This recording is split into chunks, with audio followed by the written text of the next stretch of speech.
यह स्टूडेंट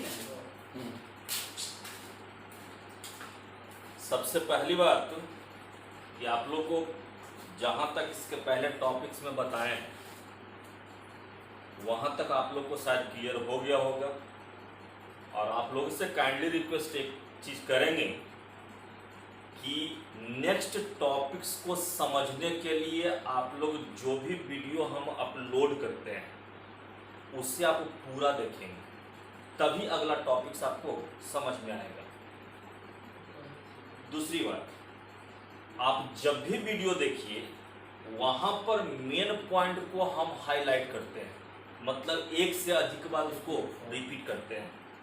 हो सके तो आप शॉर्ट नोट्स भी बना लेंगे, है ना, जिसमें आपका ऑब्जेक्टिव में वो नोट्स काम में आएगा। साथ ही नेक्स्ट वीडियो को अपलोड करने के लिए या देखने के लिए चैनल को सब्सक्राइब कर लीजिएगा, ताकि अगला वीडियो जो आपको अपलोड करेंगे उसका नोटिफिकेशन आपको मिलता रहेगा। तो आज जो टॉपिक्स है बाबू, इसके पिछले टॉपिक्स में आपको हम बताए थे प्रेगनेंसी एंड एम्ब्रियोनिक डेवलपमेंट, ठीक ना।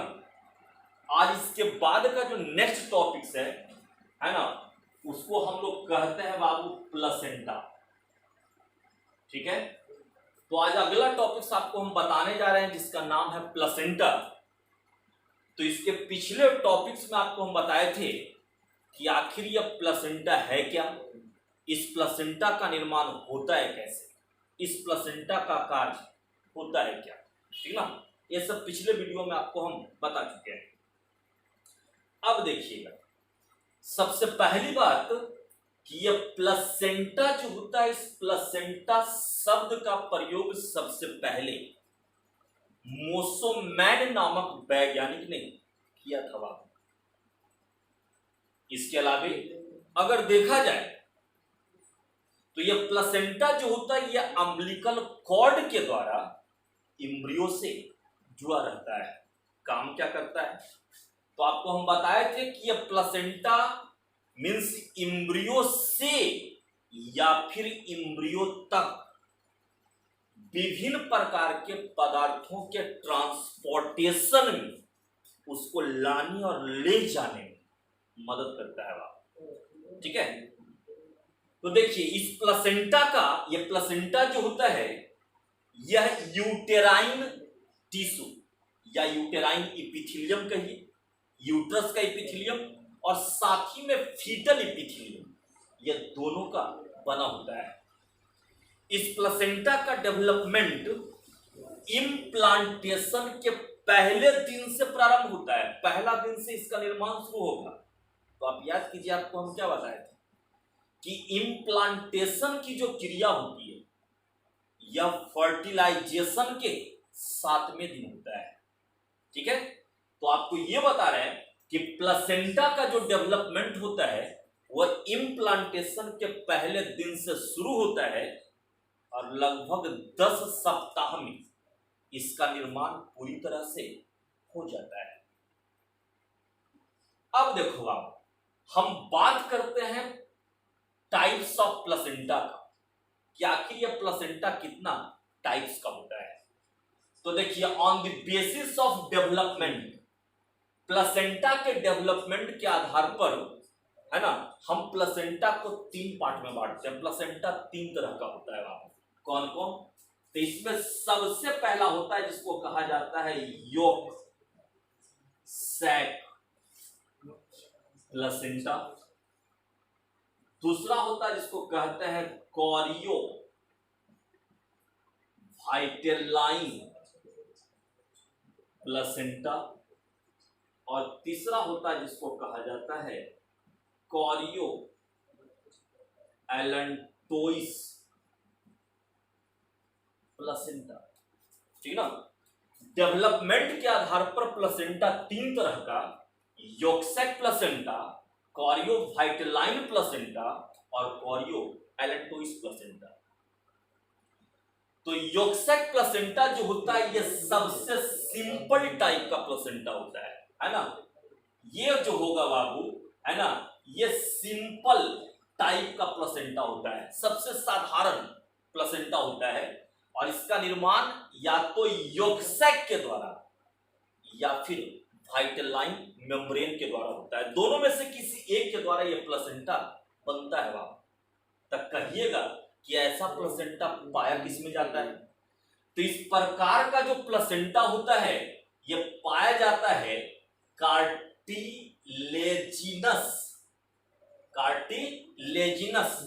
फिश में।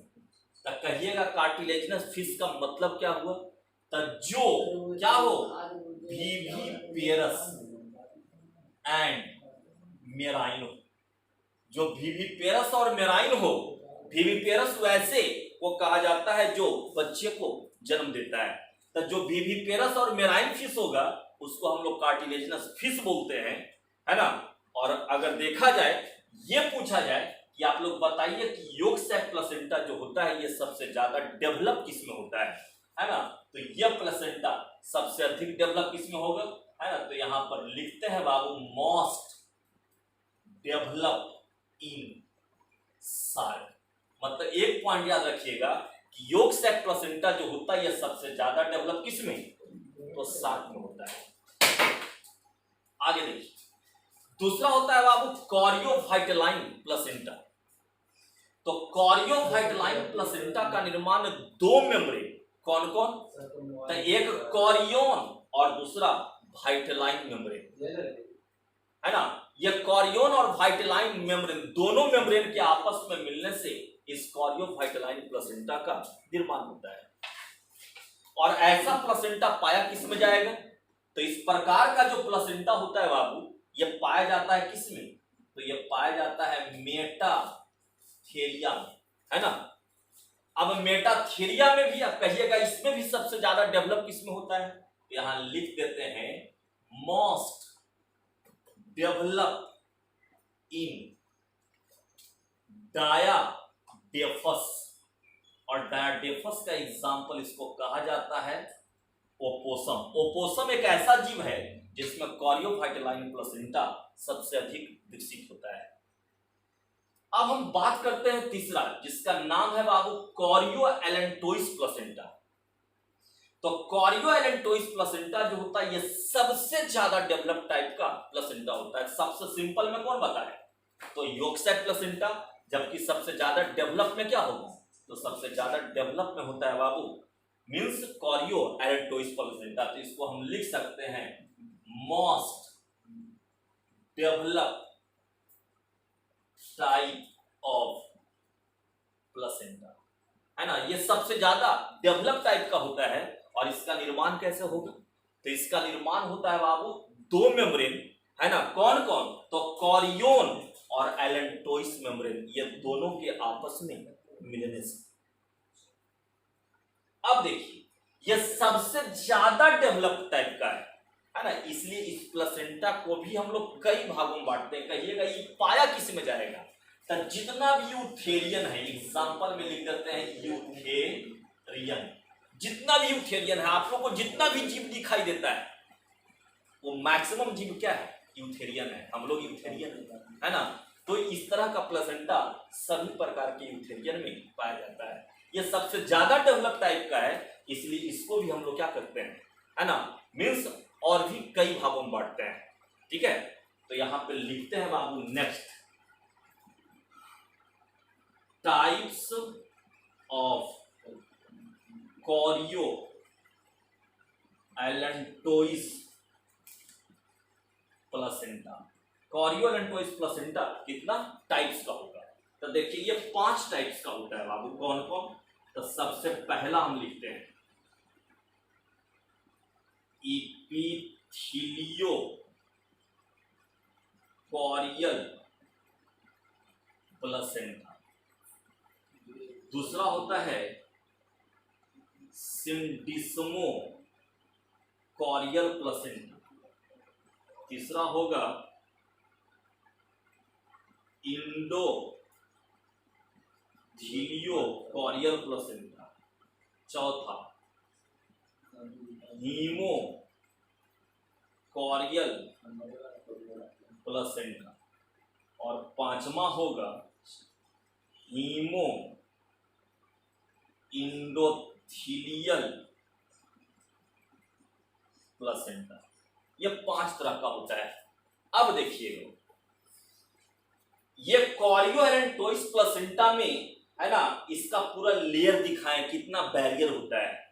तो ये है कॉरियोन, इधर लिखे है एडेंटोइस। ये फीटल इपिथेलियम है, ये मैटरनल या यूटेराइन इपिथेलियम, ठीक ना। तो देखिए इसमें 3 लेयर दिखाएं, इसमें भी 3 लेयर, इसमें भी 3 लेयर, जिसको इंडिकेट किए हैं capital A, capital B, capital C से, और मैटरनल को इंडिकेट किए हैं small A, small B, small C से। तो यहां पर लिख दिए हैं बाबू कि कैपिटल ए का मतलब क्या होगा। तो कैपिटल ए का मतलब होता है फीटल इपिथेलियम, कैपिटल बी का मतलब हुआ fetal connective tissue, capital C का मतलब हुआ कैपिलरी और एंडोथेलियम। जबकि स्मॉल ए का मतलब होता है मैटरनल इपिथेलियम, स्मॉल बी का मतलब होता है मैटरनल कनेक्टिव टिश्यू, और स्मॉल सी का मतलब होता है कैपिलरी और एंडोथेलियम। तो देखिए, अगर आपसे पूछा जाए कि किसी भी प्लेसेंटा में मैक्सिमम कितना बैरियर होता है, तो मैक्सिमम क्या बैरियर? 6 बैरियर है ना। 3 किसका? 3 कॉरियोन में और 3 एलेंटोइस में। कॉरियोन हो गया फीटल पार्ट, एलेंटोइस हो गया मैटरनल या यूटेराइन पार्ट। तो अब देखिएगा, देखिए कॉरियो एलेंटोइस मतलब मैटरनल एवं फीटल इपिथेलियम के अरेंजमेंट के आधार पर हम लोग कॉरियो एलेंटोइस प्लेसेंटा को कितना भाग में? 5 पार्ट में बांटते हैं। पहला में आता है इपिथेलियो कॉरियल प्लेसेंटा। तो देखिए इपिथेलियो कॉरियल प्लेसेंटा है ना, इसमें मैक्सिमम कितना बैरियर? इसमें मैक्सिमम होता है बाबू 6 बैरियर। मैक्सिमम कितना बैरियर? यहां लिख देते हैं, इसमें मैक्सिमम 6 बैरियर होगा, और ये 6 बैरियर सुरक्षित रहता है, कोई टूटता नहीं है ना। तो अगर आपसे ये पूछा जाए कि maximum barrier is found in which types of placenta, तो हम लोग क्या करेंगे? इपिथेलियो कॉरियल प्लेसेंटा, है ना। तो देखिए जब इसमें 6 बैरियर 6 सुरक्षित रहता है, तो मैटरनल ब्लड डायरेक्ट क्या होगा? फीटल इपिथेलियम में प्रवेश करेगा, है ना। मतलब मैटरनल इपिथेलियम का ब्लड डायरेक्ट किस में? फीटल इपिथेलियम में जाएगा। तो मैटरनल इपिथेलियम को देखो तो क्या लिखे हैं, है ना, स्मॉल ए से, फीटल को कैपिटल ए से। ये दोनों एक दूसरे से कांटेक्ट में रहेगा, तो इसको आप शॉर्ट फॉर्म में क्या लिख सकते हैं? क्या लिखिएगा? तो स्मॉल ए आप प्लस क्या कर देंगे? कैपिटल। मतलब मां का ब्लड डायरेक्ट किस में? फीटस या एम्ब्रियो के बॉडी में प्रवेश करेगा। कहिएगा ऐसा प्लेसेंटा पाया किस में जाता है? तो इस प्रकार का जो प्लेसेंटा होता है बाबू, आपको एग्जाम्पल बोल रहे हैं, आप ध्यान से सुनेंगे, लिखना होगा तो आप लोग है ना कॉपी में लिख भी लेंगे। इसके एग्जाम्पल में आता है आपका हॉर्स हो गया, पिग, व्हेल, हिप्पोपोटामस, साथी में लीमर। इतना सारा जंतु में इपिथेलियो कॉरियल प्लेसेंटा पाया जाता है।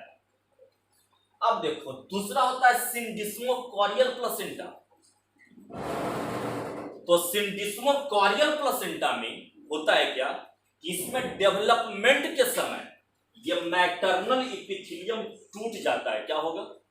मैटरनल इपिथेलियम टूटेगा, मतलब एक लेयर हट जाएगा, है ना। तो टोटल था 6 लेयर, एक लेयर टूट गया, तब बचा कई लेयर? 5 लेयर, है ना। इसका मतलब जब हट गया तो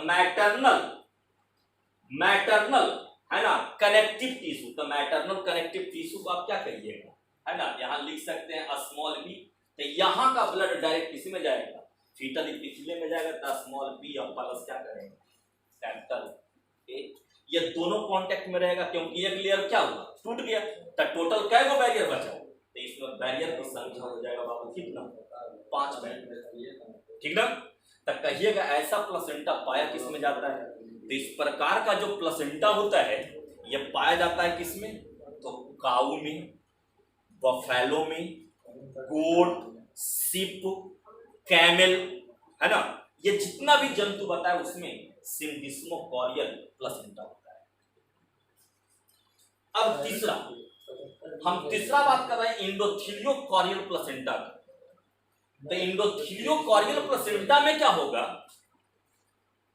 कि इसमें डेवलपमेंट के समय मैटरनल इपिथेलियम और मैटरनल कनेक्टिव टिश्यू ये दोनों क्या होता है, ये दोनों ब्रेक कर जाता है, दोनों टूटता है।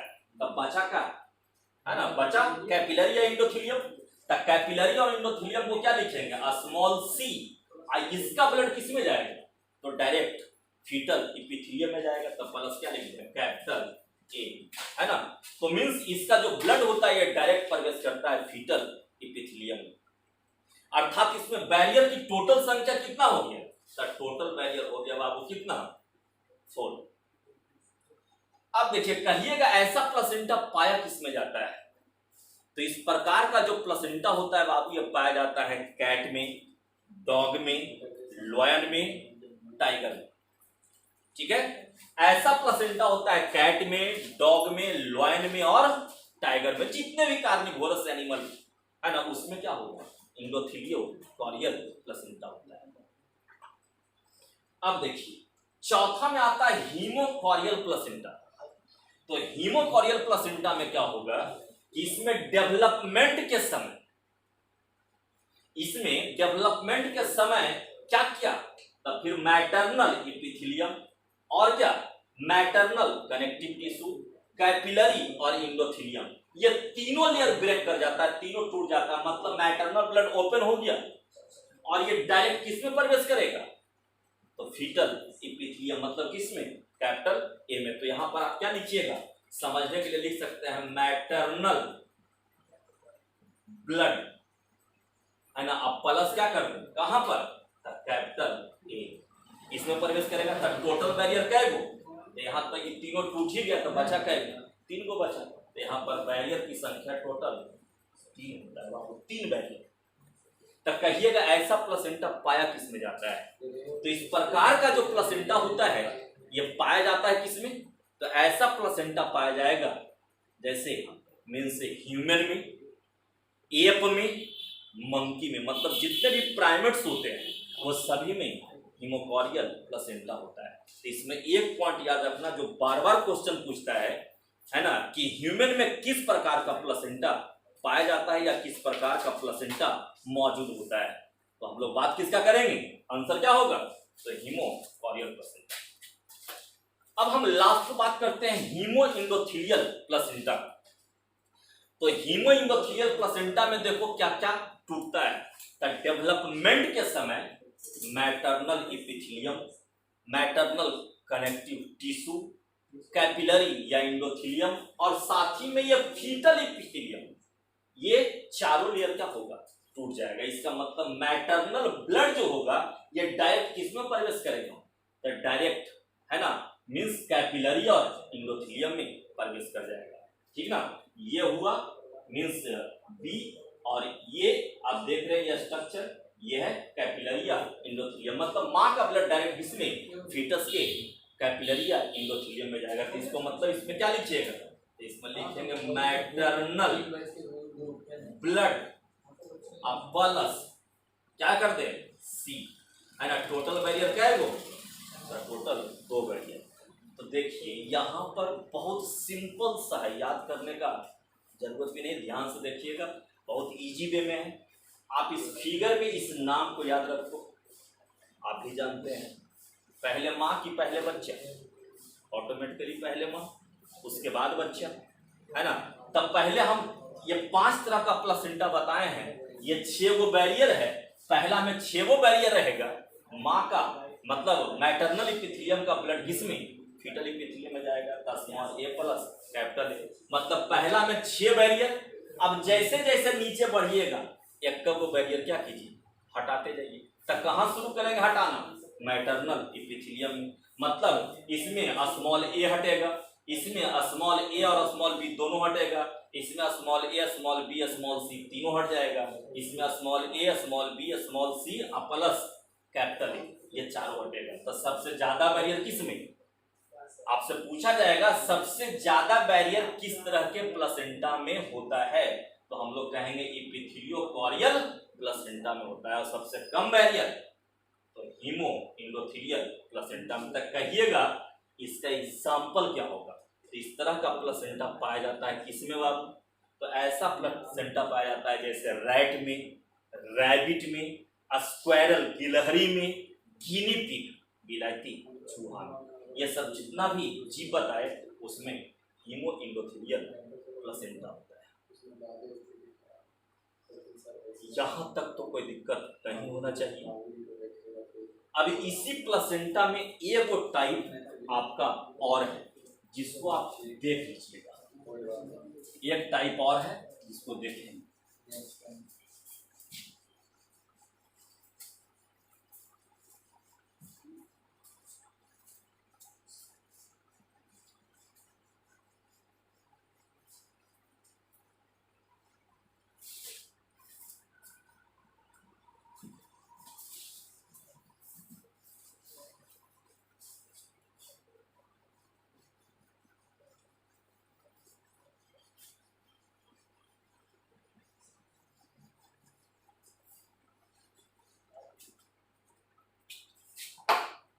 अब यहां पर आप लोग देखो, नेक्स्ट आपको हम बताने जा रहे हैं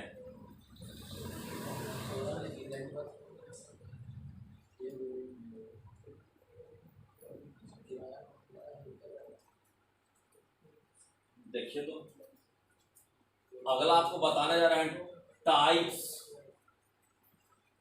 of placenta on the basis of distribution of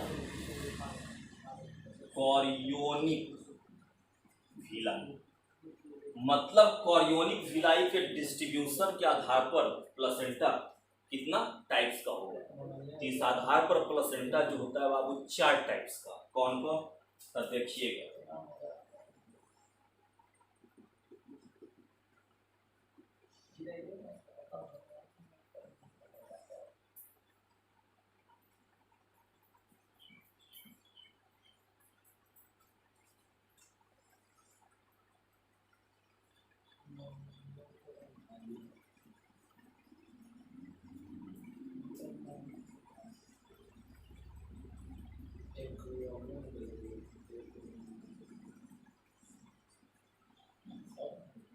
देखिए तो यहां पर ये प्लेसेंटा 4 तरह का।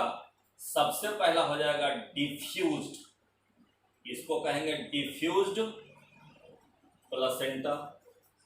इसको कहा जाता है कॉटिलेडनरी प्लेसेंटा। इसको कहते हैं जोनरी प्लेसेंटा और इसको कहा जाता है डिस्क्वाइटल प्लेसेंटा। अब देखिए कोरियोनिक विलाई के डिस्ट्रीब्यूशन के आधार पर प्लेसेंटा जो होता है बाबू 4 तरह का। डिफ्यूज्ड प्लेसेंटा, इसमें कोरियोनिक विलाई जो होता है एम्ब्रियो के पूरे बॉडी सरफेस पर मौजूद रहता है। कोरियोनिक विलाई एम्ब्रियो के पूरे बॉडी सरफेस पर मौजूद रहेगा और इसके एग्जाम्पल में हो जाएगा बाबू जैसे कि काऊ, बफेलो, है ना। नहीं जी, इसमें एग्जाम्पल में आ जाएगा डिफ्यूज प्लेसेंटा में हॉर्स, पिग, व्हेल और साथ ही में राइनोसिरस। ये सब जितना भी आपको हम बताए किसमें आएगा, डिफ्यूज प्लेसेंटा में आएगा। अब देखिएगा दूसरा होता है कॉटिलेडनरी प्लेसेंटा। तो इसमें क्या होगा कि इसमें कोरियोनिक विलाई जो होता है एम्ब्रियो के बॉडी के ऊपर स्मॉल ग्रुप, मतलब छोटे छोटे ग्रुप में मौजूद रहता है। मतलब आप कह सकते हैं a small group of chorionic villi is called cotyledon and on this basis this type of placenta is called cotyledonary placenta। मतलब कोरियोनिक विलाई के छोटे छोटे समूह को हम लोग कहते हैं कॉटिलेडन। इसी आधार पर इस प्लेसेंटा का नाम दिया गया कॉटिलेडनरी प्लेसेंटा। और ऐसा प्लेसेंटा पाया किस में जाएगा, तो ऐसा प्लेसेंटा होता है बाबू जैसे कि काऊ में, बफेलो में, गोट, सीप, कैमल या फिर जितने भी कैटल है और भी जो मवेशी होंगे उसमें इसी तरह का प्लेसेंटा होता है। इसके बाद नेक्स्ट आता है बाबू जोनरी प्लेसेंटा। तो इसमें कोरियोनिक विलाई जो होता है इस एम्ब्रियो के मध्य में, बीच में एक बैंड के रूप में, एक पट्टी के रूप में मौजूद रहता है। और ऐसा प्लेसेंटा पाया जाता है किसमें, तो जैसे कैट में, डॉग में, एलिफेंट में। लास्ट आपका आता है बाबू डिस्क्वाइडल प्लेसेंटा। तो देखिए इसमें कॉरियोनिक विलाई जो होता है एक छोटे से डिस्क के रूप में मौजूद रहता है। अब यहां कंडीशन है बाबू, कंडीशन क्या है, कंडीशन ये है कि यदि डिस्क की संख्या 1 होगा, यदि डिस्क का नंबर कितना 1 होगा, तब इसको हम लोग कहेंगे मोनो डिस्क्वाइडल प्लेसेंटा, मोनो डिस्क्वाइडल प्लेसेंटा। और ये पाया किस में जाएगा, तो ये पाया जाता है बाबू ह्यूमन में, मानव में। जबकि यदि इस तरह का डिस्क 2 रहेगा, यदि डिस्क की संख्या 2 होगा, तब इसको हम लोग कहेंगे डाई डिस्क्वाइडल प्लेसेंटा। और ये पाया किस में जाएगा, तो ये पाया जाता है बाबू मंकी। ठीक है, 2 चीज याद रखिएगा, monodiscoidal placenta is found in human and didiscoidal placenta is found in monkey. यहां तक कोई दिक्कत नहीं होना चाहिए, आपका ये टॉपिक्स क्लियर होता है।